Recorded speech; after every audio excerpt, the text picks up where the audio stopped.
Episode harus huruf besar semua ya, bentar. Episode harus dilanjutkan, WK, siap bos. Pas masih kecil, gue heran kenapa air pantai keluar busa dan ternyata di pulau seberang ada orang lagi nyuci.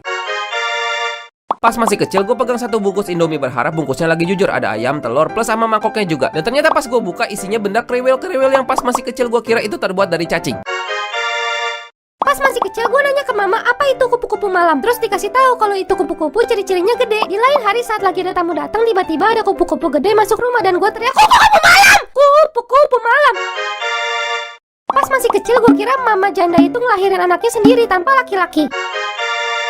Pas masih kecil, setiap kali ngelihat orang bikin adonan donat, gue pikir mereka lagi bikin adek. Tapi dari mana bahannya untuk membuat perlengkapan bayinya nanti? Karena pas masih kecil, gue pikir bayi kalau lahir itu sepaket sama baju dan anduk. Pas masih kecil gue kira kota lain itu adanya di atas awan, makanya harus naik pesawat. Dan setiap kali lihat pesawat pas masih kecil gue selalu teriak kapal, minta duit. Tapi gue selalu berharap ada pesawat atuh gitu ngawar-ngawar duit, tapi nggak pernah kejadian. Mungkin pesawatnya pelit dan angkuh, padahal dia bolak-balik Arab bumi tiap hari. Karena pas masih kecil gue kira Arab itu ada di atas awan. Pas masih kecil, gue kira orang tua gue pasti banyak duit, cuma disimpan aja nggak dikeluarin. Dan ternyata emang gaji orang tua gue kecil. Pas masih kecil gue kira kalau tidur sebelahan sama cowok nanti bisa hamil. Makanya gue udah gak pernah mau tidur sebelahan sama papa gue lagi.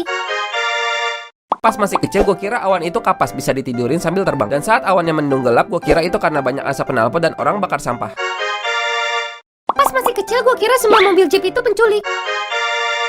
Pas masih kecil gue kira artis itu suci, jadi kentutnya artis itu wangi. Bau Pas masih kecil, gue selalu ngira setiap toko yang tutupnya malam itu tokonya dihancurin, terus pas mau buka dibangun lagi.